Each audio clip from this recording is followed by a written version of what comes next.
China is in America's backyard, and now thanks to new satellite images, we get a closer look at Chinese spy bases inside Cuba. Welcome to China Uncensored, I'm Chris Chappell. We've known China has been active in Cuba for a while now, but new satellite images have been released of Chinese spy bases in Cuba. There have been concerns for many years about increased cooperation between Cuba and the Chinese Communist Party. For example, earlier this year, China resumed direct flights to the Caribbean island. And as my favorite state-run media, the Global Times, reported, Chinese tourists can now travel to Cuba visa-free. This might be the first time in the history of this channel I mentioned China, Cuba, and citizens being free to do something all in the same sentence. But these new satellite images of Chinese spy bases on the island, released by the Center for Strategic and International Studies, or CSIS, might be the most concerning thing yet. Of course, technically, this news isn't exactly new. As recently as mid-2023, reports surfaced of a mysterious Chinese spy base near Havana that had been there since at least 2019. But thanks to CSIS, we now know that there are no fewer than 4 Chinese spy bases in Cuba, which should concern us all, since there are several very important military bases in Florida, which at its nearest point is just under 100 miles to the north. These bases include the U.S. Southern Command, the MacDill Air Force Base, and the Naval Air Station Key West. Open source intelligence and satellite imagery helped CSIS confirm not just the existence of the bases, but their possible purpose. One base is in Baikal. It appears to be devoted to SIGINT, that stands for Signals Intelligence, which comes from electronic signals and systems such as radar, communications networks, and weapons systems. As you might imagine, SIGINT is pretty important information. It allows the spy to monitor military capabilities and plans for future operations. The Baikal base near the Cuban capital hosts warehouses and vehicles and maintenance storage facilities, plus housing and administration headquarters for personnel. But critically, this base also contains several areas for antenna and dish antenna technology. I assume for spying, but hopefully also to get their TVs extra channels. If you make them live on base, you might as well let them watch ESPN 14. The base also provides for ELINT, electronics intelligence, which is information mostly derived from electronic signals that don't contain speech or text. For decades, Baikal has been a source of suspicions for its possible ties to Chinese intelligence activities. In 2016, it even featured in one of the presidential primary debates with Republican Florida Senator Marco Rubio, calling on Cuba to kick out this Chinese listening station in Baikal. Then there's the El Salao base, just east of Santiago de Cuba, with a control building and foundations for up to 16 antennas encircling it.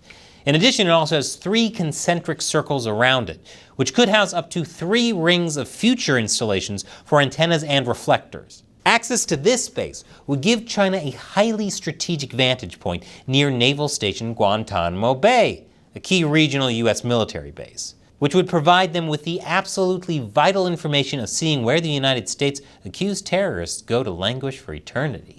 Once operational, this base would enhance air and maritime awareness in the region, which could put the U.S. and its local allies at serious risk, since they operate regularly in the area. And finally, the Calabazar SIGINT facility, which houses a dish antenna field, more storage warehouses, headquarters, and antenna fields, all powered by a solar farm.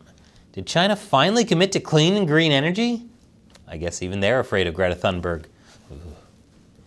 These antennas aren't your old-fashioned television set kind of antennas, according to the Associate Director of National Security Policy at Florida International University. Not only does this suggest that Beijing is building more sophisticated and bigger bases in Cuba, but that these significant upgrades will give the spy base more capability and power in gathering and disseminating sensitive information from the airwaves at various installations in South Florida. To make matters worse, this equipment on these bases could also spy on key American partners throughout Latin America and the Caribbean. The news of China establishing spy bases in Cuba is like that mole on the back of your neck. It's not new, but it's definitely worrying.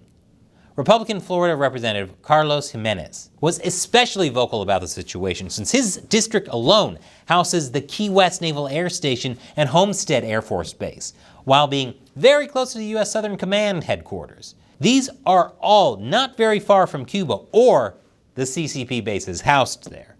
He said that this is an example of the growing influence of China and Russia in our hemisphere. And considering that around the time these new images broke, Russia's Navy visited Cuba and Venezuela, I would say he's right. It's like a big communist potluck, which sounds like a nightmare since whatever you bring is immediately confiscated by the government. Because Cuba is so close to Florida and its military bases, there are a number of ways that China can use these spy bases against the US, should it, say, come to Taiwan's aid in the event of a CCP invasion. China and Cuba could cooperate on sabotage or assassination operations, for example. That's to say nothing of disrupting key military supply lines. If you want to know how bad it is, they have Florida scared. Florida, the place that calls alligators on meth in a hurricane a typical Thursday. Of course, Beijing and Havana have both denied any espionage intentions, but strangely enough, US officials don't seem to believe them. One principal deputy spokesperson at the State Department said that officials in the US government had already talked about this a little bit more than a year ago, when reports of the bases started surfacing. He also said the US would continue to disrupt such spying efforts, which I'm sure will take even less time than it took to disrupt that spy balloon, right? It's definitely good news that the White House is aware of these reports and is taking it seriously. But given the US government's pattern of just holding talks with Xi Jinping on serious issues, maybe we shouldn't be all that complacent. Revealing China's secret spy activity is exactly what China Uncensored is all about. And that wouldn't be possible without our wonderful supporters on Patreon. As a thank you, I answer questions from these supporters at the ends of each episode. Today's comes from Adam B. Do you think China would ever get desperate enough to use a nuclear weapon on Taiwan? Doesn't China rely on Taiwan for advanced chips just like everyone else? I feel it would destroy the whole purpose of reunification. Great question, Adam. So I think it's very unlikely China would nuke Taiwan. I think they like to have the threat of nuclear war hanging over the head of the US to potentially scare them off from supporting Taiwan. But I'm sure the CCP feels there are many other options for conquering Taiwan that don't involve nukes. As for the advanced chips, the semiconductors, that's an important question. Taiwan does make the most advanced semiconductors in the world. Everyone needs them. But in the event of even a conventional invasion, it's very likely those factories would be destroyed, likely to never be rebuilt. Semiconductor factories cost tens of billions of dollars just to build, not to mention all the machinery and know-how that the CCP wouldn't have access to. So yes, if China invades Taiwan, everyone is going to lose a lot of the tech we're used to. But Taiwan is such an existential issue for China that I don't think that's their top priority. And that's why we have to prevent an invasion at all costs. Thanks for your support and your question, Adam. And thank you for watching. If you want to join Adam on Patreon, just click on that orange button. And here's another video I want to show you. It's from my newest channel, Gamers Unbeaten, where I hide controversial topics in short videos on video games featuring politics, philosophy, and a little bit of humor. This one is about the game Detroit Become Human and how AI is already changing our lives, including if a robot identifies as a woman, is it really a woman? Click here and let me know what you think.